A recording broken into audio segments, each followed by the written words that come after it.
دەم باش تەماشاوانانی جارێدن بەخێر بێن بەردەمەمایکە خەڵێکی تەوەری ئیرۆژی کێرکۆیکێ دنابەرە ناسنامە کوردستانی بوونە عێراقی بوونێدا ئەف تەوەرە بێگومان لە سەروی ئاساسیە کۆ دۆ نوری مالیکێ سەرێک وەزیرێن عێراقێ سەردانا باژارە کێرکۆکێ کرد و جوین دەگەل ئالیین فەرمیێن کێرکۆکێ سازدا نوری مالکی گوتی کۆ کێرکۆک باژارەکی عێراقیە هەردەبە عێراقی دمینە و لە گۆر هەموو گرۆڤ و بەڵگەنامێن دیرۆکی لە دێر زەمان هەیە نەها کەرکۆک باژارەکی کوردستانیە هەیە لە گۆر گرۆڤێن دەوڵەتە عوسمانیژی کێرکۆی باژارەکی کوردستانیە هەروە سەرکردن کوردانژی دەبێژین کێرکۆی باژارەکی کوردستانیە و ئیرۆژێک عیماد ئەحمەد جێگیری سەرۆکی حکوومەت هەرێما کوردستانی دیگەل نەه وەزیرن حکوومەت هەرێما کوردستانی سەردانا باژارە کێرکۆکی کرد وجی دە پرس کۆنفەرانسێکدا تەکیل سەر هەندێک کێرکۆک بێگومان باژارەکی کوردستانیە هەروە بەردەفکێ سەرۆکەکی هەرێما کوردستانیژی ڕاگەاند کۆچوونە نوری مالکی بۆ کێرکۆکێ بێڤی ئەوەی داخوێنیدان خزمەتە ڕەوشە کێرکۆکێناکە ji ber ku کێرکۆک باژارێکی عێراقیە lê bi nasnama کوردستانی بوونێ بەڵێ بەرزان بۆ زیاتر قسە و باسکردن لەسەر ئەم پرسە کەرکۆک ئەم عینوانە کەرکۆک لە نێوان ناسنامەی کوردستانی بوون و عێراقی بووندا بە تایبەتی سەردانی دوێنێ نوری مالکی بۆ شاری کەرکۆی تا چەند دەستوریە تا چەند منطقیە لەو چارچێوەدا کە نوری مالکی کە کەرکۆی تا ئێستا شارێکی کێشەی لەسەرەیە بڕیار لەسەر عێراقی بوونی ئانکو ناسنامەی ئەم شارە بدا بۆ زیاتر گوت و بێشکردن لەسەر ئەم پرسە ئێستا لەطیف مستەفا ئەندامی فراکسیۆنی گۆران لە پەرلەمانی عێراق لەسەر هێلی پەیوەندیە کاک لەطیف ئەم کاتەوە باش ئەم کاتتان باش زۆر سپاس هەموو وەکو شارەزایەک لە بواری دەستوریشدا تا چەند لە چارچەوەی دەستوری عێراق ڕێگە پێدراوە نوری مالکی کە تا ئێستا مادەی 140 تەطبیق نەکراوە ڕەوشی کێرکۆک یاسایی نەکراوەتەوە باس لەوە بکە ئانکو بڕیار لەسەر ناسنامەی ئەم شارە بدا بەڵێ زۆر سپاس لە واقعدا کەرکوک کوردستانیە و هەموو کورد و غەیری کوردیشەوە دەزانن بەڵام دیارە ئەوان بۆ مەبەستی سیاسی و نانەوێت بێتەوە سەر کوردستان بە تاکید ئەم حوش زۆر بەزیرێکی توانیان سەرکردایەتی کورد و نێرایەتی کورد هەڵخەڵەتیانن چێتەکانیانی پێ تەسیرکەن تا ئەو کاتەی خۆیان کەوتنەوە سەر پێ ئێستا بە تاکید ئەم نەتیجەی کە ئەمڕۆ داوای دەکەن و لێیان دەبینین بە نسبەت من ئەوە شتێکی متەوەقع بوو پێشتر ئەمە وتووە ئێستاش بەڕاستی کە هاتووە ئەوە خۆی لە خۆیدا دیارە ئەو دەیەوێت نامەیەک بنێرێ کە کەرکۆکی ئێمە لە ڕابردوودا کە لاواز بووین کە هێزمان نەبووە کەرکۆکمان نەداوەتەوە ئێستا نایدینەوە و بەڕاستی کۆبوونەوەکە لە دوو ڕۆ من تێبینیم هەیە لە ڕوویەکیانەوە ئەو ناوچەی جێناکۆکە جێناکە لە نێوان بەغدا و مرکز بەغدا و هەرێم ئەم کاتەشدا تەوەسولێکی زۆر هەیە لە نێوان مرکز و بەغدا بەڕاستی هاتنەکەی زیاتر ئەو کاریگەری خراپی دەبێەوە هەگەر ئەو بەستی نەبووە نامەکە بگەێنێ ئەم کاتی هەڵ نەدەبشار لانی دووەم ڕاستی ئەو ئاساییە کۆبوونەوە بکە بەمەرجێ ئەمە بەستی سیاسی لە پشتەوە نەبێ و هەروەها کاتەکەشی کاتێکی ئاسایی بێ بەڵام بەڕاستی خودی کۆبوونەوەکان نەکەرەوەی کەرکوو منەکو کەسێک کە نیمچە شارەزایەکەم لە دەستور و یاسای دەستوریدا هەیە دەڵێم کۆبوونەوەکانی ئەوان لە ڕووی دەستوریەوە دەوانەی بەسڕاش و ئەوانەی لە پارێزەکانی تریتێکن مخالفەی دەستوری اتحادن ئەگەر بارتان هەبێ ڕوونی دەکەمەوە بەڵێ کاک لەفتیاتنی نوری مالکی بۆ کێرکۆک بە تایبەتی لێدوانەکانی لەسەرەوە کە کێرکۆی شارێکی عێراقیە هەروە کۆبوونەوەی لەگەل دەستگا فەرمیەکانی ئەو شارەیە کە چەند بڕیارێ لە دەرچووە تووشک و ئەندامی پەرلەمانی عێراق لەسەر فراکسیۆنی گۆران لێدوانێکی دابوو چاپەمەنی کە نوری مالکی هاتووە لەوێ تەسیر لە بەرژەوەندی کورتەدا لەم شارە ئەو بەرژەوەندیانە چنە کە مالکی تهدید لەسەر کرا بوو بەڵێ خۆی بەداخەوە دیارە ینی یەکەم شت دەڵێ ئێمە هەموو هێزێکی غێر نیزامی دەردەکەین دیارە ئێمە هەمومان لەگەڵ نەهێشتنی هێزی غێر نظامین لە کوردستانیشدا و لە بەغدا لە کەرکوک لە هەموو شوێنێک بەڵام پێم وایە ئەم قسەی ئەو زیاتر بۆ دەرکردنی هێزی غێر نیزامی نییە زیاتر ئەوەندەی مەبەستی نامەکە بۆ کورد بگەێنێ ڕاستە هێزانەی کەرکوک غێر نیزامین میلیشیان چەندین ساڵ ئێمە پێیان دەڵێن کاکە ئەم هێزانە ئاوا نابن دەبێ بخرێنە چوارچێوەی هێزی نیزامیەوە بەداخەوە ئەم دوو حیزبە گویان لە کەس نەکرد کە لە کوردستان بە عنتەریات گویان چوو بێتە سەر ئێستا لە کەرکوک مالکی لێیان قبوڵ ناکا بۆی ڕاستە هێزی نیزامی نابێ ببێ ئێمە دژی ئەوەین بەڵام پێمان وایە لە کەرکوک ئەو نامەکەی بۆ مەبەستەکەی ترە هەروەها جگە لەوەش ئەو بڕیارانەی مەجلیسی قیادەی سەورە کە دەرچوون بۆ هەڵوەشانەوەی بڕیارەکانی مەجلیسی قیادەی سەورە و شؤونی اجتیماعی بۆ تعریب و هەروە هەڵوەشانەوەی حەق زەراعیەکان کە لە چوارچێوەی تعریب داهاتبوون ئێستا دەڵێ لیژنەیەکی پێکێناوە لەسەر داوای عەرەبەکان بۆ ئەوەی جارێ ئەو ئیلغاکردنەوەانە تەصدیق نەکرێن ڕابگیرێن کە لە کاتێکدا ئەمە صلاحیاتی ئەو نییە و ئێمەش دەزانین کە شتێک درایەوە بە لیژنە و ڕاگیرایی مەبەستەکەی لێی ئەوەیە ئەو شتە پەچی بخرێ هەروەها بەڕاستیش دووبارە بە ناوی دووبارە تەوازنکردنەوەی پۆستە ئەمنیەکان لە کەرکووکدا دەڵێ مکەونێک کە بە مەبەستی کوردە زۆربەی زۆری پۆستەکانی بردوون دەبێ بدرێن بە مکەونەکانی تر دیارە ئەم قسێکی ڕاستە دەبێ هەموو مکەونەکان بەشدار بن بەڵام ئەی بۆچی لە بەغدا ئەوانە کورد قەدەر حوسەی خۆی پێ نادرێەوە تەنانەت وەکو دەنگ و بازەکان دەڵێن لە سەی هەشتیش کەمتر بۆتەوە یعنی ئەگەر ئەم قسەیە بۆ هەموو عێراق بۆ کەرکووک ڕاست بێ خۆ دەبێت لە عێراقیشان ڕاست بێ لە مووسڵیشان ڕاست بێ لە دیالاشان ڕاست بێ لە بەغدا و لە هەموو شوێنەکانی تر کەواتە کاک لەتیف ئەمە تا چەند تهدیدێکی جددیە لەسەر ناسنامەی کوردستانی بوونی کەرکۆک و پێویستە لایەنە سیاسەکانی کوردستان بە تایبەتی ئەوانەی لە کەرکۆک باڵادەستن یەکەتی و پارتی تا چەند پێویستە ڕێوشێنێکی تون بگرنە بەر لەبەرەوە کە ئەم سیاسەتە پراکتیزە نەکرێتەوەی مالکی بە تایبەتی لەسەر هەرچێک تەوەرکەت و باس کردووە والله من پێم وایە ئەمە تهدیدی ڕاستی بەڵام من هیچ ومێدم بەڕاستی بەم دوو حیزبە نییە و بە ئەوان نییە چونکە تا ئێوارە هاوارکەین سوودی نییە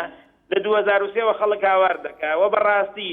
هەر چارە نووسێکی خراپ ڕوبەڕووی کەرکووک بێتەوە ئەم دوو حیزبە لەی مەسئولن لە بەردەمی مێژوو لە بەردەمی ئێستا تا ئێستا هیچیان بۆ نەکردووە لە کاتێکدا کە بەغدا سفر بوو هێزی نەبوو ئەمان تاقە هێزی منەظەم بوون گەورەترین ئابووریان چەند ساڵە بەدەستەوەیە گەورەترین میزانیە لە تاریخی کورددا شتیوان نەبووە ئەو پارە بەلاشەی کە چ لە کوردستان و چ لە بەغاوە دێ ئەوان هەمدانتوانی کەرکووک بکردنەوە بە پارە دەوڵەمەندەکانیان هەمدا دەوڵەمەندی دڵسۆزی نیشتیمانی ئەوەندەمان هەبوو کە بیکڕێتەوە بەڵام بەداخەوە ئەوان منافسەی ناشەریفی حیزبی نەکرد ئەویان نەکرد بەڵکو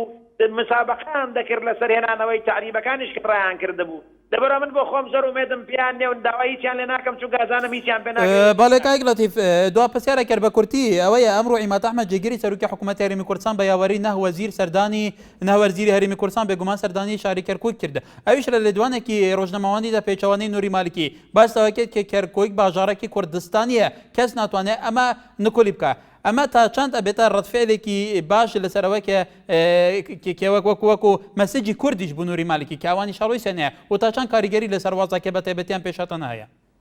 چوونەکە باشە بەڵام هیچ ئەنجامێکی مهمی لێ ناکەوێتەوە بۆ چونکە ئەمەی ئەمان بەس ئیعلام و بەس ئەو ئیطلاقە ئیعلامیە کە لەوێ دەیڵێن بەڵام مالکی لەسەر ئەرزی واقع کار دەکا بڕیار دەردەکا شتەکانی هەر ئەوە نین کە لە کەرکووک و توێتی کەرکووکەوێ عێراقی هەیە ئەو لە پاڵیشیدا لەبەرەوەی کە چەند وەختە کورد کەرکووکی هێمال کردو هەموو دەسەڵاتەکان بەدەست بەخاون ئەو لەسەر ئەرزی واقع کار دەکا بە بەرنامەکەی خۆی هەر لە تاپۆکردنی زەویەکانی وەقتی شیعی و ئێستاش ئەو بڕیارانەی کە ئەم لەم کۆبوونەوەی ئەمڕۆ ئەوە دوێنەدا دەرکراون بەڕاستی هەموو ئەمانە شتن لەسەر ئەرزی واقع بەڵامەوەی کورد ڕاستە چوونەکە جۆرێکە لە خۆ نمایشکردن بەڵام لە غێری ئەو خۆ نمایشکردنە هیچی تر نییە و غێری ئەو تەسبیحانە بێت چونکە لەسەر ئەرزی واقع ئەوان بڕیاریان بەدەستێ ناتوان هیچ بکەن و ئەرزێکیش بیکەن تازە لە ڕووی قانونیە و ناقانونیە و مالکی من پێم وایە بە هێز بەرەنگاریان دەبێتەوە و دەژڵێ من هێزەکەم پشەسوورە بە شەرعیەت و بە یاسا. بەڵێ لەتیف مستەفا ئەندامێ فراکسیۆنە گۆڕان لە پەرلەمانی عێراق سوپاس بزانیارەکانی تێوەرە باش. بەڵێ بەڕێزان زیاتر باسکردن لەسەر ئەم تەوەرە بە تایبەتی کەرکووک لە نێوان ناسنامەی کوردستانی بوون و عێراقی بوون لە کاتێکدا دوێنێ نووری مالکی سەرۆکوەزیرانی عێراق سەردانی کەرکووک کرد باس لەوەی کە کەرکووک شارێکی عێراقیە و هەر بە عێراقی دەمێنێتەوە و نابێ هیچ ناسنام و شوناسێکی دیکە بێ. ئەمڕۆ عیماد ئەحمەد جێگیری سەرۆکی حکوومەتی هەرێمی کوردستان بە یاوەری نەهوەزیر سەردانی شاری کەرکووکی کرد ئەویش بە پێچەوانە وتی کەرکووک شارێکی کوردستانیە و بێگومانیش بە پێی بەڵگەنامە کۆنەکانی کەرکووک شارێکی کودێرینی کوردستانیە. لە ئێستادا ڕەوشێکە بەرەو چێڕەوەکو لەتیف مستەفا شالێمە نووری مالکی هەموو بڕیارەکانی جێبەجێکە پراکتیزاکە هێزی بەدەستەوەیە بۆ تا ئێستا هەموو فرسەوەکو باسێکی لە دەستی کووردا بۆ کورد نەیتوانی وەکو پێویستی استیقلالکە. لینا لە هەولێرەوە. بەڵێ لینا خان.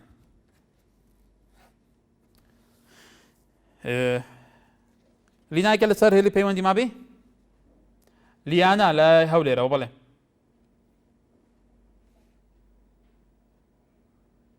هێمن لە هەولێرەوە. کاکێ من فەرموو. لەو کاتان باش هەموو کاتێکت وڵا کاکەکاری من پێم وایە کورد ئەوەندەی لەناو خەریکی خۆیتی ئەوەندە بۆ کورد هەوڵ نادا بۆی کە ینی ئەو سناریۆ دوێن لە هەولێرە بەڕاستی شتێکی بەزێ بووە خەڵکی هەولێر پێی ئیزعاج بوو بەڕاستی کە ینی خەڵکەمەوەی دەیزانی سناریۆیە ئەما بۆ حزبەکانی کوردی ئەیکەن بۆ بەرامبەر یەکتر ئەیکەن بەڕاستی ینی شتێکی زۆر ناخۆش بوو ئێمە لەناو خۆ خەریکی یەکتر بووین کەچی لە کەرکووک خەڵکی کۆبنەوە بوو یعنی تۆ هەستە دەکرد ئەو کاتێک سەرکردەکانی کورد باسی کاتێک باسی دەوڵەتی کوردیەکان ڕاز ناکەن لەبەرەوەی کە تۆ کاتێک باسی دەوڵەتی کوردیەکەی سناریۆیەک ڕێک دەخەی بۆی کە لەناو خۆت ینی شتێک ئامادە پێچی بۆی کە بەرامبەرەکەت بەڕاستی ئێمە هەست دەکەین ئەو کاتە کە ڕاستگۆیی لە ناو سەرکردایەتی کورد نییە بەڕاستی. بەڵێ سپاس پەیوەندیکەت بەڕێزان. ئەوەی ئێوە ئێستا بینە ڕێوڕسمی هاتنی نووری مالکی سەرکوەزیرانی عێراق بۆ شاری کەرکۆکێ کە پارێزگاری کەرکۆکێ دکتۆر نەجمەندی کەریم کە کوردە بێگومان لەسەر لیستی یەکێتیە وەکو پارێزگاری کەرکوو پێشازی لێکرەوە ئەمە ڕێوڕسمی هاتنی دوێنێ نووری مالکیە کە بە یاواری هێزێکی زۆری ئەمنی چەندین فڕۆکە و سەردانی شاری کەرکووکی دا. بەڵێ حاجی لە شاری سلێمانی حاجی فەرموو. سڵاو لێوێ دەستخۆشی بەرنامەکە یەکەم کاکە هاکاری یەک شتی خۆشە پێ بڵم ینی بەڕاستی ئێمە ساڵی 74 توش ئەم کارەساتە بووین جارێکی تر ئێمە 4 دانە ساڵ لەگەڵ حکومەتی ئەو کاتەی بەڕابەتی ئەو کاتەی ئەحمە حەسەن بەکر و سەداسەی مەنایبی وەزیری ئێمە 4 ساڵ مفاوەزاتمان لەگەڵ کە چاوەڕێی حکمی ذاتی بووین حکومەتی عێراقی ئەوە بوو کوردی ڕاگەرە و 4 ساڵە باوەڕە هەبێ ئەمن و ئاسایشەکە بوو لەم کوردستانەوە تۆپر بنایە بەشانتەوە بچوتە بۆ بەغا کەسە بوو بڵە بەکوێتی بەڵام دوای 4 ساڵە بڕیارێکی دەرکرد یعنی لە گوندە هەرە بەرزەکانی کوردستانە تەنیا یەک فیشک لە ماڵەکە بگیرە خاوەنەکان ئیتر 4 ساڵ و 5 ساڵ حکمەیە ئێمە سەرکردایەت. بەڵێ بەڵێ کای حاجی بەداخەوە دیارە پەیوەندی کای حاجی پچرا مەجید لە پردێ ئەو کاتە باش هەموو کاتێکت وەڵا من لەسەر ئەو قسەی مالیکی پێم وانییە مالیکی ناخۆ نازیوا بێ ئەوە هەر هەمووی سەرە ڕاکێشانی عەرەبە شۆڤێنیەکانە و بەتایبەت کوتلەی عێراقیە و یاخود سونەکان و ئەوانە بەڵام بەداخەوە نازانم لایەنی کوردی بۆچی لەو کاتە هەندێکیان پزیری لە لایەنی سنی دەکەن و بەتایبەت لە لستی عێراقیە و سەرکردە سنیەکان. ئێستا کە من بۆ نمونە دەڵێم تارق هاشمی لەو حالەتە ئێستا وەزعی وایە ئەگەر بەیانی لە هەولێر بەڕێکرد بەرە و ناوەڕاستی عێراقیا خودخواروی عێراق بڕاتن ئەگەر لە دیبەگە و لەولایە لە خوشتەپە تێپەڕی ڕەنگە هەروادێکی دابێ پەشێمان بیتەوە تەنها هیچ شتێک بێ ئێمە ڕەوا نابینی. بەڵام بەداخەوە لایەشی تر وەک کاگلەتی مستەفا ئێستا قسەی کرد جەنابی ئەندامی پەرلەمانە لە عێراق زانێ زوو بۆەوە دەگەڕێتەوە گلەی لە سەرکردایەتی کورد و یاخودەوانە ئەو ماوەی لە پەرلەمانی عێراق زارێک لە زاران کێشەیەکی وای بۆ ئەوان دروست کردووە یاخود مناقەشەی لەگەڵ ئەوان کردووە. بەداخەوە من نازانم دەربارەی ئەو سەفەرەی کاکە عیماد ئەحمەد ئەمڕۆ بۆ کەرکووک من پێم باش بوو لەلایەک سەرۆکی هەرێم خۆی بچووبایە یاخود سەرۆکی حکوومەت هەسەنەکە عیماد ئەحمەد لە پیاوێکی زۆر معقول و پیاوێکی زۆر بەتواناشە بەڵام وەکو پۆست بەبوایە سەرۆکی هەرێم خۆی بچووبایە دوای کۆمەڵی ململانەیە لەگەڵ مالیکی مسپاسانێک. بەڵێ سپاس پەیوەندەکەشت بیلال باوکی بیلال لە سەی سایق باوکی بیلال فەرموو. باشی بەڕێزگیان زۆر سپاس. دەربارەی وتەکەی نووری مالیکی کە باسی کەرکووکی کردووە وڵی عێراقیە چەندەها جار لێدوانی لەو لێدوانانە دراوە پێم وایە سەرکردایەتی سیاسی کوردی ژەونە کەم تەرخەم نییە لە دەربارەی لێدوانی نووری مالیکی دەست لە کەرکووک هەڵگرنانەوە بە ئاسانی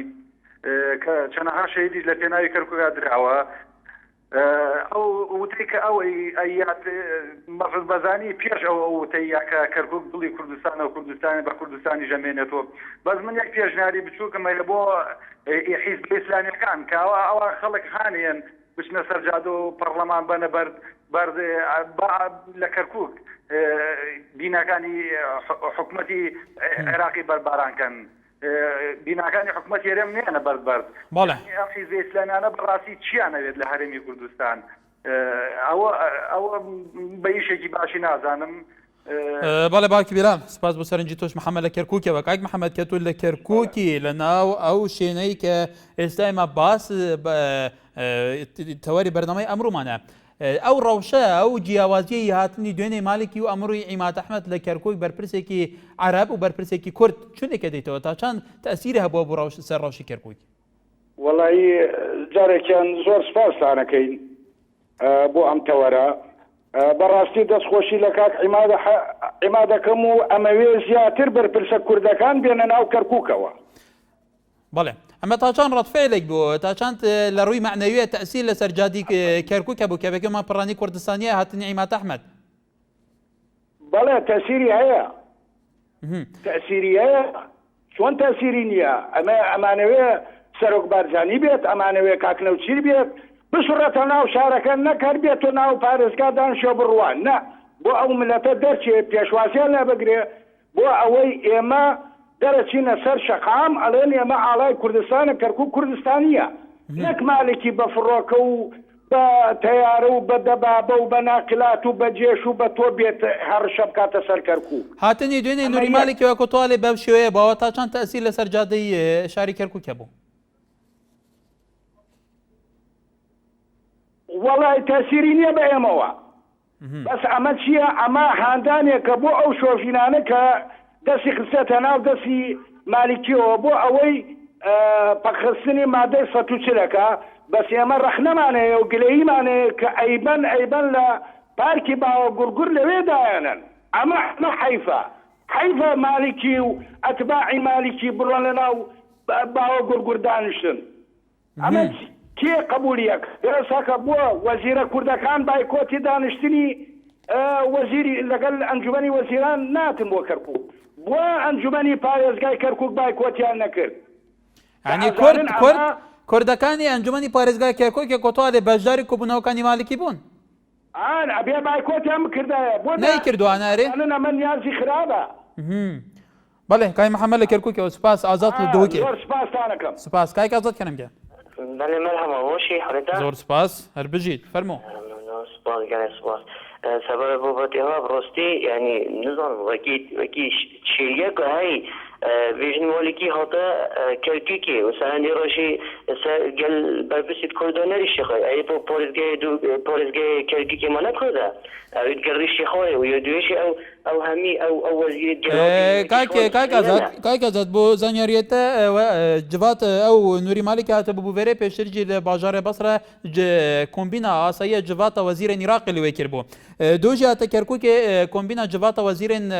حکومت عراق اللي وركر اللي هیچ وزیر که کرد بجداری جوینا جوات وزیرانه با کروا کادی از بارم برپس بجدار بله بس يتسنى همين مش بجدوي كده كده اويت كو دوستو هولو برادات طرخوشي يعني تكون كرجل دفنا اختفاء بيتكين يعني مشكلة ما زغبي يا موضوع ابي خداي الكركي ما ويشك جالكم معي حتى زغبيش بوليس دو يكايتي بيشتن ما مشكلة هم احراج بين دين دو اسيش كورتي كتير هي يعني سبب رئيسي اگر اكيد بيشانتي شفويده ديزاين يعني ايمات احمد بتشتري يعني شيفون بوزاي بتشتري سوكاي بتشتري كم مفروض ده مودي صوتشل دي جيبه كان دي كان اصل البغداد جيبه كان بغداد بشين وانا كان اشوله بينك كان بله سپاس عطنان لفلوجه كايك عطنان فرمو سوري برز زور سپاس باش قربان سپاس فرمو لحمود شتێک گرنگتر هەموو کوردێک دەزانێت لە من و تۆ چاکتر کورد هەموویان یەک دەست و یەک پارچە و یەک هەڵوێست بن هەموو شتێک بەدەست بێت ئەگە بێت و هەموویان یەک پارچە و یەک هەڵوێست و یەک بڕیار نەبن بە حیاتی کورد نەسەحەت نایێنێت وایە ئەننا ئەلۆ بەڵێ جێملێتە کاک عەدنان دەڵێ مەگەر کورد هەموویان یەک پارچە نەبن بە حیاتیان نەسەحەت نایێنێت ئەی بۆ لە کەرکووکیش ئەمە هەیە کە کورد یەک دەنگ نەبووە و یەک ڕەنگ نەبووە لەبەرەوە تا ئێستا ڕەوشی کەرکووک چارەسەر نەبووە کە تۆ نزیکی لەو شارە بەڵێ هەمووی لەبەر ئەوەیە کە کوردەکان یەکنینە حیزب ئیسلامیەکان ڕێز و احترام بۆ ئیسلامیەکان هەیە بۆ گۆڕان هەیە بۆ هەموو لایەنێک هەموو بلا وەکو برا دەست بکەن ناو دەستیاز ملت خۆیان بە خوددان کرد و ملتش بە خوددان کەن بۆ ئەوان ئەیەکە یەک بن هەموو شتێک چارەسەر دەکرێت وەڵڵا ئەگەر بە حیاتی نەچارەسەر ناکرێت بەڵێ سپاس پەیوەندەکەشت هەکار لە کەرکووکەوە بەڵێ ئەم کات ڕێز هەموو کاتێکت من پێم وایە هاتنەکەی مالیکی دوێنێ بوو کەرکووک ئیهانەکردن بوو بەڕاستی بە تایبەتی بە کوردانی کرد بە خوۆرەوە بەرەوە ئاسمانی ئەسڵانەوە لەگەڵ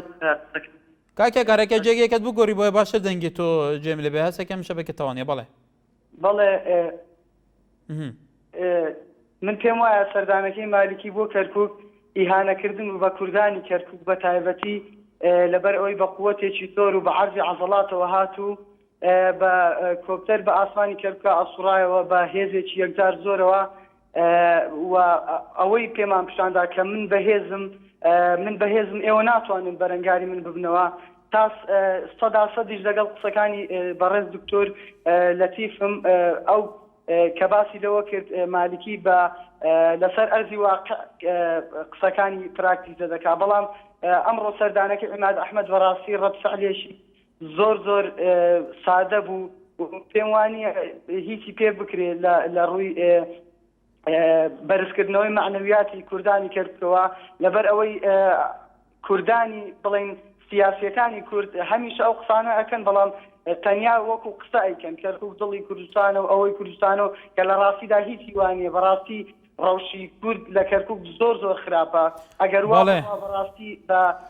کاردانەوەی زۆر خراپی لێت بەڵێ کاکێ کار سپاس پەیوەندەکەت ڕێباس لە دووز کاک ڕێباس فەرموو سلام علیکم کاتە باش کاکەکات هەموو کاتێکی بەڕێستان فەرموو ڕۆژە خۆشەویستانەی بۆ ستافیەوە بۆ هەمووتان زۆر سپاس وەڵی من خەڵکی سەردانی نورماریکی لێکەدا تۆ دیارە ئەوانە سەردانی خۆیەتی چۆن بۆ هەموو جارەکانێکا دیارەوە سەردانێکی تایبەتی خۆیەتی دیارە شوزارەتی بۆ نوری مالیکی بۆ هەموو جێگایان بڕە مەسموحە بۆی جاراوی شاتۆ بۆ کۆرگوزارانی دانیشتوانی شاری کەرکووک خۆ ناتۆ بڵێن یان کەرکووک بۆ ڕێنەسەرینە بەغا یان شتێکی تر ئەوەکو شتێک هاتووەکە بۆ دەسەکانی شاری کەرکووک تا چەند کەرکووکێتی دیاتێ لە ڕووی ئاشاییسەوە لە ڕووی هەموو شتێک بەڵام کاگرێباس هەندێک بڕیار دەرچووە ئێمە باس لە بڕیارەکانەکەن باس لە لێدوانەکەی نوری مالکێکن کە ئاڵێ کەرکۆک شارێکی عێراقیە وەر بە عێراقی دەمێنێتەوە بە هیچ شێوەیەک باسی جێبەجێکردنی مادەی 140 نەکراوە هەروە بە پێی چاودێرەکان نوری مالکی چەند بڕیارێک داوە کە لە بەرژەوەندی کورد دانیە ئێمە باس لەمایکەین تۆ ئەمە چۆنێکە دیتەوە وڵی وانە مالیکێکە دێمە بە کورد بۆسێ یان نێوانەی کە لە بەغان دیارە چەند ساڵەکە چیەکەن لە بەغا ئەگەرەوە دژی بۆسە تۆ مادەی سەوچی کواتە ئیسە ئەگەر کوداتی ئێسە و کار لەسەر مادەی سەوچ لەگەر وا بێ چۆن گشتی ئەکرێت سفرەوەتێوانە ئەوانی کە لێدانەوە غەڵەت دیارە یەکناوانی غەڵەتەکەن بۆ مەزە دیارە ئەمە وەزەکە زۆرە خەیانێ مادەی سەوچی جایە زۆری ماوە جاریاوانەیە کێش دەرەک کان لە بەغا جایە زۆری ماوە پێوانیە و سەردانەی نوری مالکی بێتە بە ئاسەنگێک لە بەردەم کێشەکانی ئەمڕۆ عێراقدا بەڵێ سپاس پەیوەندەکەت ئاریات زۆر سپاس ئاریات لە کەرکووکەوە بەڵێ کاتت باش هەموو کاتێکت کاکە من سەبارەت بەو تەوەری ئەمڕۆتان بەڵێ من لێرە واڵێم ئەمە مزایدەکردنە بەسەر ئێمەی کەرکووکیەوە ئەیکەن لەلایەن چێوە لەلایەن بڵێن ئەوانەی خۆمان بەرپرسەکانی خۆمان زۆر کات بەسەر چووە لەبەرەوەی ئەوان ئەیانتوانی ئەمڕۆکە کە هاتوونەتە ئەم شارە ئەڵێن کەرکووک شارێکی عێراقیە بە ناسنامەی کوردستانی ئەگەر ناسنامەی کوردستانی وایە ئەوانە ئەیانتوانی لە دوای پرۆسەی ئازادیەوە هەوڵ بدەین بۆ گەڕانەوەی ئەو کاتە هەموو خەڵک شەقام لەگەڵ یانی شابوو تەنانەت خۆپشاندانێکی ملیۆنیان بکردایە هەموو خەڵک لەگەڵیان نابوو بەڵام ئەو کاتە کات بەسەر چووە ئەو کاتە لەو سەردەما هەموو عەشیرەتەکە عەرەبەکان هەر عەرەبێک کۆمەڵێ خەڵکی لەگەڵ خۆیان هاوردە بوو ئامادە بوو بە پارەیەکی ڕەمزی بگەڕێتەوە دەویزارەکان بەجێ بێڵێ بەڵام قیادەی کوردی و کاتە نەیبوو ئەو هەموو پارەیە بدا ئەو پارە ڕەمزیە بدا بۆ عەرەبانە و بگەڕێنەوە و توش ئەم کێشەی ئەمڕۆکە نەبی بەڕاستی ئەمە ئێمە بە مزایدەیە زانین دەفتەر ئێمەی کەرکووکی بەڵێ کاریات بەڵێ سپاس پەیوەندەکەت بەڕێزان کەرکۆکێکی کە لەو ناوەندانەیەکی کە لەو تەوارانەیەکی کە لەو ئاستانگانەیە کە هەموو کاتێک بوتە ئاستەنگی بوتە پرسێکی گەرم لە نێوان هەر مەفاوزاتێک لەگەڵ قیادەی کوردی لە باشووری عێراق و لە باشووری کوردستان لەگەڵ حکوومەتەیەکی لە دوایەکەکانی عێراق بێگومان وەکو چاودێرەکان ئاڵێن دوو فرسی زێڕین بۆ کورد هاتوتە پێشەیەکێک لە ساڵی 1991 لە کاتی ئینتیفاضای کەرکووک ڕزگار کرا لە 2003 کەرکووک ڕزگار کرا لەلایەن هێزە کوردیەکانەوە بەڵام لەو کاتەش تەناقوزات هەبوو لە بینی هێزە سەرەکیەکانی کورد لەسەر مەلەفی کەرکووک لەسەر چونیەتی ئازادکردنی کەرکووک حتا هێزی چونا کەرکووک ئازاد کرد هێزێکی تر خۆی بێبەری کردەوە کە ئەوە بە هیچ شێوەیەک دەست پێشخەردنەوە بۆ ئازادکردنی کەرکووک لەلایەن هێزە کوردیەکانەوە لەو کاتەوە تا ئێستا گەلێک فرسی دیکەشە بۆ بگومەنە کۆچاودێرەکان ئاڵێن بۆ وەکو پێویست جێبەجێ نەکراوە ڕەوشەکە بەم ئەوەی ئێستا گەشت بەڵێ حەمیل لە هەولێرەوە کاک حەمید فەرموو ئەو کاتتان باش لە هەولێری پایتەختەوە هەموو کاتێکت دیارە من سەبارەت بە ڕای تایبەتی خۆم بەڕاستی ملەتی کورد یعنی پێویستی بۆ شەراکەتی ڕاستەقینە هەیە پێویستی بە متمانە يعني دەبێت سەرکردە عێراقی بەڵام بەرامبەر قبول ناکەن کای خەمید تۆ باسی شارەکەتی ڕاستەقینەیەکی کورد هەموو کاتێ دەست پێشخەر بووە بەڵام لایەنی بەرامبەر تەجروبەی زۆر هەیە لایەنی بەرامبەر ئەو شارەکەتە قبول ناکە کاک حەمید بەڵێ تێگەیشتم لە پرسیارەکەت لایەنی بەرامبەر ئەگەر پابەند نەبێت بە دیموکراسیەتەوە بەڕاستی دەبێت سەرکردە قوتیەکان بەڕێز مامجەلال بەڕێز کاک مەسعود دەرەوچی هەرێم دەبێت ئەوە بزانن کە عێراق بێت دیموکراسیەت یعنی دیموکراسیەتی کارتۆنی هیچ کاتێک بۆ ئێمە دەست نادا دەبێت هەڵوێستێک چکە وەربگرن بەداخەوە ئێمە دەبوایە دڵی خەڵکە عەرەبەکانی تکریت و بڵێن مووسڵ و هەروەها دیالە بەلای خۆمان دەڕابچێشن کە دەنگزن بە حکومەتی هەرێمی کوردستان لەلایەن حکومەتی هەرسەوە سەربەخۆی پارێزگەکانیان پێ بدرێت بەسیش ئێمە مربوط بوونایە بە حکومەتی ناوەندەوە چکە ئێمە چۆن لێ بەشدار دەبین لە دیزلۆ فرات چۆن ئاکرێ دەگەڕێ زیادەکەیتەوە لە مووسڵ چۆن کەرکووک و ناوچە دابڕاوەکان دەگەڕێنێتەوە لە دیموکراسیدا هیچ کێشەیەک نییە عەرەبی تێدا بێت تورکمانی تێدا بێت دەتوانن هەموو بەیەکەوە بژین ئەو هەرێمەیە کەرێم بێ یعنی لە کاتێک کە پابەند بێت دیموکراسیەتەوە عێراق دەبێت وەک پارچەکەی بکرێتە سێکەر ئەگەر نا لە عێراقی دیموکراسیدا دەبێت بەڕێ سەرکۆمار سەرۆکی هەرێم داوا بکەن ببن بە ئەندام لە ئەنجومەنی ئاسایشی پاراستی نێنەوەی لە پاراستی کرداوە شەڕی مەزیقی هورمز و تۆمبی کومبرا و تۆمبی سەوراوە بۆ موسایە نایەڵن یعنی مێش ئەنجینەکە بێمەوە دەدا ئەنجینەکە بخۆیان ئەنجینەکەی دەخۆن یعنی ساڵهای ساڵ لە سەفقاتی نەوت لە پارەی داهات ئەگەر ئاگامە لەوە نەبێت دیموکراسیەت دەبێت ئاگای نەبێت چۆن ئەو پارەی خەرج دەکرێت چەند دەبابەت دەبێت بە تۆپوتان دەبێت ئەو دەبابەت بەڵێ کای خەمید بەڵێ عێراق بەکارێ دژی شیعە دژی سوننە دژی تورکمان چ زەمانەتێکەیە دەبێت داوا بکەن لە نەتەوەدرسەکان بەڵێ کای خەمید بەڵێ ئەوە ژنێکی زۆر بەڕێزە تێدەگا لە کێشەکانی ناوەڕاست ڕۆژەواتی ناوەڕاست کەرۆک ئۆباما ناوەندی بڕیار بەدەستی ئەمریکی ئەوانە ڕازگۆر خەڵکی ڕازگۆیان خۆش دەوێت ئێستا ئەمە نازانین لەژێر دەستی هەیمەنەتی ئێرانین تورکیای دەوڵەتە عەرەبیەکانین بەڕاستی ئەمەی کورد هیچ نەخشە ڕێگایەک نییە نازانین چی بکەین یعنی بەڵێ کای حەمید بەڵێ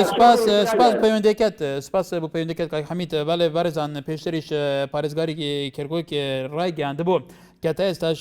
لە شاری کێرکۆک دو ئاسایشی پارتی یەکێتی هەر لەمان کاتدا باسیەوەش کردبوو کە لە کێرکۆک تا ئێستاش سیڕاع لە بینی یەکێتی و پارتیە لەسەر بەرژەوەندی حەزبەکان لە کاتێکا کە هەردوو هێزی باڵادەستە کێرکۆکن بوو پێکەوە ئەجندایەکی ئەو بەشیان نەبوو بۆ کۆی پرۆسە و کۆی سیستەم لە شاری کێرکۆک بۆەوەی کاریگەری زیاتر هەبە بەڵێ دوایام ناوبەرە لەسەرم تەوەرە بەردەوامە بین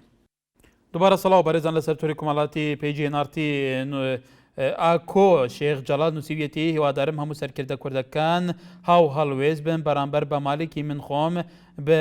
شێنگرەوەی سەدام دەزانم بە هیوای بە کوردبوونی کەرکۆک هەروەها نەبەس شوانیش ئەڵێ پێویست ناکە ئێمە باسی دوو هەڵبژاردن بکەین بۆ کەرکۆک واتە لە نێوان کوردستانی بوون و عێراقی بوون کەرکووکێکی کە لە شارە دێرینەکانی کوردستان کە هەر لە سەردەمی گوتیەکان و مادەکانەوە پایتەختی کوردستانە بووە پێویستە هەمووان دڵنیا بن لەوەی کە کەرکووک تەنیا خیاری کوردستانی بوونی لەبەر دەستدایە بەڵێ تەماشەوانین هێژا تەوەرەمەیر و لەسەر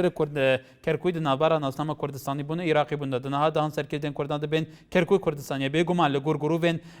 یەن دیرۆکیژی کەرکووی باژارێکی کوردستانیە پڕانیاوی کوردستانی نەکوردن لێ سەرکردن عێراقیژی تایبەتی نووری مالێکی دنەهادا تەکیدی لە سەراندا دیکە کەرکووی باژارێکی عێراقیە گەلو بەڵێ بیلال لە شاری سلێمانی کاک بیلال فەرموو ئەم کاتەوە باش کاگاریان هەموو کاتێکی بەڕێستان دەستە خۆشە بۆ تەوەرەگەت سپاس وەڵا بەنسبەت ئەو شارەوە شاری کەرکووک کە پێیان وایە شارێکی عێراقیە نەخێ بە پێچەوانەوە من ئەڵێم شارێکی کوردیە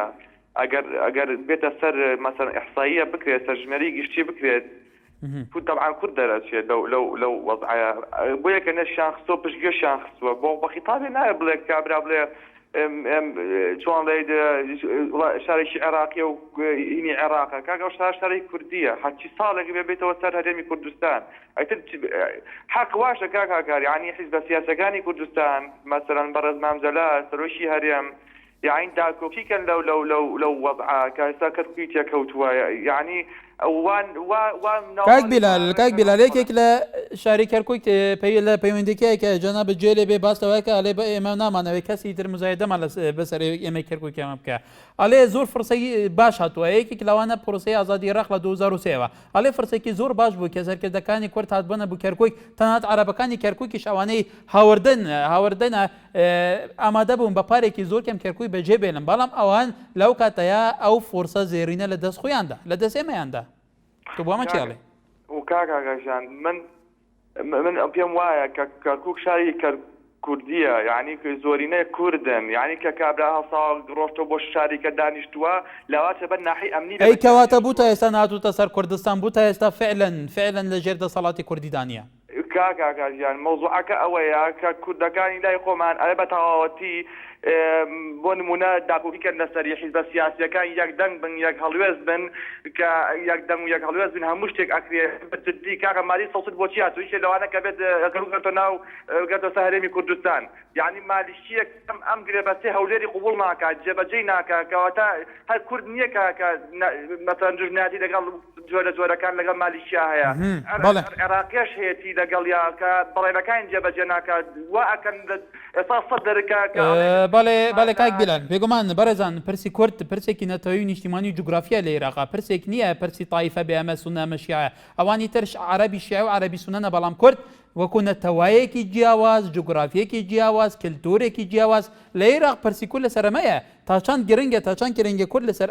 ئەم بابەتانە ئەجندای سیاسی خۆی داڕێژێت تا چەند بوو تا ئێستا نەیتوانیوە پرسە ئاساسیەکان چارەسەر بکەوە وەکو مادەی 140 نەفت و گەڵی پرسیتر بەڵێ ڕەوەست لە شارە زۆر کاک ڕەوەست فەرموو ئەم کاتەوە باش هەموو کاتێکت کەرکووک ینی کوردستان خاکی خۆمانە ڕۆژێ دەریەکەی لەو خاکە هەموو یەگانە بەڕێزم ئێمە هەموو جارێک ئەمە باسەکەین هەموو تەلەڤیزیۆنەکانمان سیاسیەکانمان سەرکردەکانمان بەڕێزمە بێ ئێمە خۆمان محاسبەی خۆمان بکەین لە سەرەتا نەگەر بەرامبەر نەگەوەی بەرامبەر تاوانبارکەین ئێمە خۆمان دووشت لە عێراقا زۆر میێمەدە ببێت نییە لە سیاسەکانی عێراقا یەکەم ئیرادە دوو هەم متمانە ئەمە نییە لە ناو کچانە کورد ئیرادەی ئەوەی نەبوو کەرکووک بڕێتەوە سەر هەرێمی کوردستان ئەنا ئەو ڕۆژەی عێراق ئازاد کرا کەرکووک شاری کوردستانی بوو نە تورک هەبوو نە عەرەب بۆ ڕۆژە هەبوو بەڵام تاڵەبانی بەرزانی هەمومان دەزانین چاویان کەوت بە دینار و دۆلاری هیچ دۆلاریان بینی هەمویان لە بیرشو بەڕێز دەکەم بۆیە دی هەموو جارێ ئەمە خۆمان محاسبەی خۆمان بکەین ئەوان فرۆشت بیانەوە تازە ئەزانن کەوتونەتە چاڵێکەوە و دۆڕاون بۆیە ئێستاکە ئەیانەوێ قەزەی کەرکووک بێنە ناو بۆ شایەیە ئەو فەراغە کە لە هەرێمی کوردستانە هەیە و گەندەڕێ لە هەرێمی کوردستانە هەیە ئەوەی پڕکردنەوە هیچی با کاتی لێ نەگرنەوە بەڵێ سپاس بەڵێ شێروان لەوا کرێ کاک شێروان کەرەمکە دەمێوە باش هەموو دەمێنتە بله سبارت برنامه و راستی برنامه که خوشه بس پاویجا سبارت سردانا که ایمات احمدی بو کرکوکه اول وقت بینم یعنی رد فعلك و باشه بس پاویجا بیت سرو که حکمت خود شبا و دگردی هر دو فکره وقتی دیجی از بیشم بو کشا کرکوکه زفرین بو کردستانه يعني هم واقع ديار دور زحمته الا حق كركوك ببيت هرمك وسر بخور نوع كركوك نوع كردي هم زاني بس ببيت هرمك وسر بخور چارچوب عراق دا يشمل بحل ويا مثلا بزفري چونك عرب 100 سال دي نه شیعه نه سنه هر دو یکن یعنی درباره کرکوک آخف نتوانه یکن حتی بری چند که مقتضی صدری خوب بود اوی گوهات نخم الملان السیاسی دال عراقی بود کرکوک زفری تسر کردستانیت 1 بریار 40,000 جیش مهدی داخلی کرکوک کم بله کاک شیروان بله سپاس بو پەیوەندیاتە شەمسەدین لە کەرکووکەوە کاک شەمسەدین ئەو هەموو نەڕین و جیاوازیانەی کە لە بەرنامەکە لەسەر کەرکووک کوردستانی بوونی کەرکووکی هاتووە وەکو کەرکووکێکی لە ناو کەرکووکێ قسەکەی ئەی سەرنجی تو چێ لەسەر هەموو بیر و بچونە جیاوازانە ئەم بەرنامەی لێکەم کاگاکەرجان زۆر سپاس بەڕێزی وەڵاهی من پێم وایە کاگاکەرجان ئەمە زوندبوونەوەی دیکتاتۆریەتە بەڕاستیەکەی یعنی دوێنێ مالکی هاتە شاری کەرکووک یعنی ئەو پێی وایە خەڵکی شاری کەرکووک یعنی ئەو بۆ چاوترسێنێ بوو من حەزەکەم خەڵکی کەرکووک هەموو دڵنیاکەمەوە ئەوە بۆ بوو کە دووبارە یعنی بزانێ خەڵکی کەرکووک ینی بەڕاستی بۆ چاوترسانە بەس من یەک داوایەکم لە بەڕێستانەیە بەڵێ ئێوە وەکو یعنی ئەم بەرنامە خۆشانە کە پێشکەشەکەن بۆ داوا لە هەموو لایەنە سیاسیەکان ناکەن پشگیری بەڕێز مەسعود بەرزانی بکات سەرۆکی هەرێمی کوردستان یعنی بەڕاستی ئەمە متابعی بەرنامەکانەکەین وەکو خەڵکی شاری کەرکووک تەنها بەس مەسعود بەرزانی هەیە دیفاع لەم شاراکە یعنی بۆ یعنی بۆ لایەنە سیاسیەکان هەموو کۆک نابن لەسەر قسەکەی بەڕێز مەسعود بەرزانی هەموو پشگیری ناکەن کە ئایا مالکی چ دیکتاتۆرێکە ئێوەن هەموو خەڵکی کەرکووک و هەموو خەڵکی عێراق شەزانێت کە مالکی دیکتاتۆرە یعنی دوێنە بە هێزێکی زۆرەوە هاتوۆتە شاری کەرکووک بەڵێ کاک شەمسەدین بەڵێ ئێمە شیوادارین سەرنجی تۆ بووبینەران گەیشت بێلایەنە پەیوەنددارەکەم بۆ هەمووانە کۆتواڵی پشگیری مەسعود بەرزانی ناکەن سەرۆکیەریمی کوردستان کەوە کۆتواڵی لەسەر پرسی کەرکۆک ئەو پشگیریەکە بەڵێ علی لە کەرکووکەوە هەر لە کەرکۆک کاک علی فەرموو ئەلۆم کاپتان باش هەموو کاتێکت ئێوە براکەم لەسەر ئەم تەوەری مالکی بەڵێ ئەوە ئستیهانە بوو بۆ خەڵکی شاری کەرکووک براکەم ئستیهانە کاکازانی بەسی قواتێکەوە ئەگەر بتزانێت ئەی مادەمایە کاکەلی مادەمایە بوو بەو شێوە گەرم و گوڕاوە کۆ ئێمە لەسەر شاشەکەشمان بینی لەلایەن پارێزگاری کەرکۆک کە یەکێکە لە بەرپرسە باڵەکانی یەکێتی نیشتیمانی کوردستان کوردیشە بەم شێوەیە گەرمە پێشازی لێکرا زۆر بەرپرسی تری کورد پێشازی لێکرا وەکو تۆڵێ ئەیکە ئیهانە بێ بە خەڵکی کەرکووک وڵای ئەوەی مای دڵخۆشی ئێمە براکەمەوە دوایی داهاتووە لە پارک باوەگورگل لە پارکێکی پارتی لەوێ کۆبنەوە بکەوە یعنی معنای چییە وڵای نازانم چی بلی زۆر دڵمان ناخۆی بۆیان بزانێ بەچی قواتێکەوە هاتووە و ئستیهانەیە زۆر زۆر بە شاری کەرکووک و خاستان بە کوردەکان بەڵێ بەڵێ سپاس بۆ پەیوەندەکەشت نووری لە عربەت کاکی نووری فەرموو چۆنی کاکە کاریان زۆر سپاس چاوەکەی منی کاکە گیان دوو قسەم هەیە بەڵێ یەکەم مەڵەم زۆر زۆر بەداخەوە بۆ ئەو مەسئولانەی کەوا مالیکیان ماچە کرد ئەوە شتێکی زۆر زۆر ناخۆش بوو دووەمیش ئەڵەم مالیکیە بێ سەری بدا لە تاشە بەزەکانی قەندیل اینجا بڵێ کەرکووک عێراقیە تەواو زۆر سپاسی ئەوەکەم سپاس بۆ تۆش نیات لە کەڵک چێوە لە گەلمانە کاک نیات فەرموو ئەلۆ بەڵێ چۆنی کاکە زۆر سپاس بەڵێ سەبارەت بە کەرکووک بەڵێ سەبارەت بە کەرکووک بەڕای من شارێکی کوردیە بێگومان شارێکی کوردیە و هەمومان نەزانی شارێکی کوردیە بەڵام لە ئێستادا تادیدی عێراقی بوونی لەسەر ئەم شارەیە توان بووە مەچی ئەڵێ ئەیکە دەنگی تەلەڤیزیۆنەکەت کەسکێ بۆیە باشتر جێمالێکتر بێ بەڵێ بەڵێ عێراقی ڕاتە لێ شارێکی هەرێمی موسڵمان بەسەر بەرزانی و بەوا کاک مەڵام سەفا گوتیبی ئەگەر خۆینی کورد بزێ نایە لەم کەرکووک بچ بۆ عەرەب ئێمە ئێوە دەلێ قەبول ناکەین چاوەک ئێوە گوتیجی کات مەسعود و ئەوە بەڵێنیاندا بۆ کورد دەی بۆ کوردی دیتن بەڵێ سپاس پەیوەندەکەت سابیر لە بەغداوە کاک سابیر با سەرنجی بەڕێستان ببینی لەسەر سەردانی مالکی بۆ کەرکووک ئەو ڕەوشەی لە کەرکووک بێگومان ڕەوشی کەرکووک هەر گەرمە لە دێر زەمانەوە بەڵام لە ئێستادا تو چۆن لەکە دەیتەوە کاکە کارێکیان دەستخۆشی بە ئەو تۆرە جوانانە دێکەم ڕێز و سەڵامە دەمێکیشا پەیوەندیم نەکردووە لێتان دابڕاوم خۆشحاڵین کە ئێستا جارێکی دیکە پەیوەندیت کرد بەڵێ کاکە ئاکارگیان ئێمەی ملەتی کورد نادەم لە بازێک تا شەر بکەین ئایا ئەم شەرمە بۆ ماڵ لە خاوەن ماڵ حرامە هەموو کەسێک ئەزانیە ئەو حەویجەیە کە ئێستا عەرەبی کە لە ساڵی 900ەکانە لە عوبێدەکان لە دەستی حەسەتی عەزەڕیان کرد لە عەزێمەوە هاتنە ئەو ناوچەی شێخ مەحموود بواری دافیان لە دوای ئەوە ئەو ناوچەی ناوی حاوێی عەزەبۆزە خێڵی عەزەبۆز ئێستاش لە ڕەحیماوە ماوە باشە قەی ناکە کاکە جاری بۆ ماڵ لە خاوەن ماڵ حرامە هەموو کەسێکە زانێت کەرکووک کوردستانیە ئایا بۆ سەرکردەکانی کورد بەبێ شەرمانە ناڵێن کاکە جاری ئەم خاکە سنووری کوردستانە ئێمە وازمان لە تکریر هێنا وەختی خۆی خەتواتی ئیمامی عەلی هەیە لە بەسڕا پێڵن خەتواتی ئیمامی عەلی یەکەم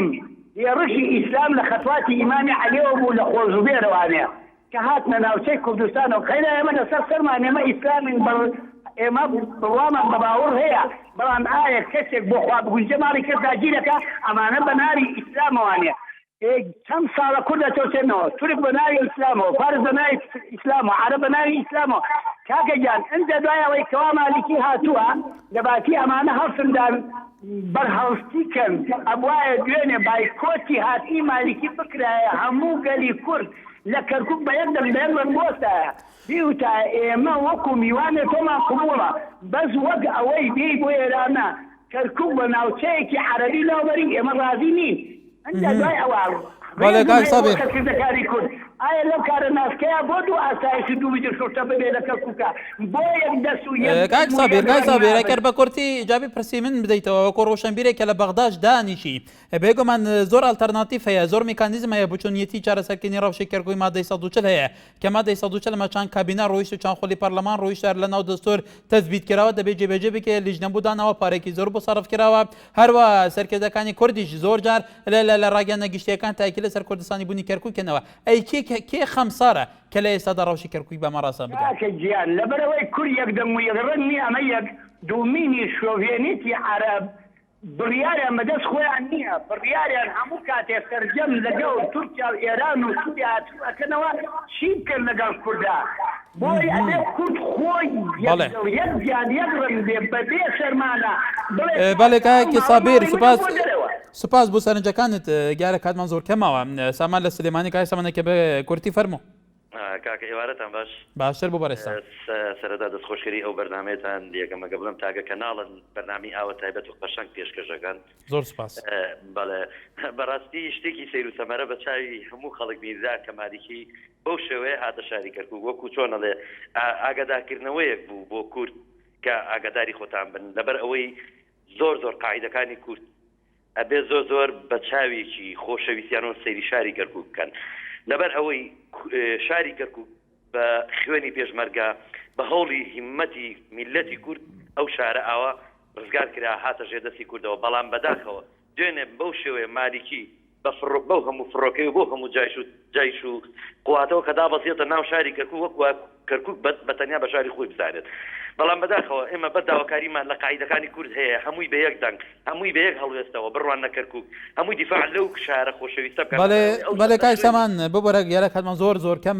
هەر پێمایەکیش نەماوە گەلێ سوپاس پێوێن دەکێت بەڵێ بەڕێزان ئەف هەموو داخوانی دنابە بەرنامە داهاتیکردن وەکووە هەرە گەلێک شوانەوە جبەرهەندێک و کورد یەک دەنگ و یەک ڕەنگ نەبوونە دنابە باژارێ کەرکووکێدا و گەلێک فرسێن زێرین بکورداتنە پێشلێنە کارینە وان فرسان ئیستیغلال کەن و کەرکووکە کو بێگومان باژارێکی کوردیە وەگەرم بۆ سەر هەرێما کوردستانê ku birbira herême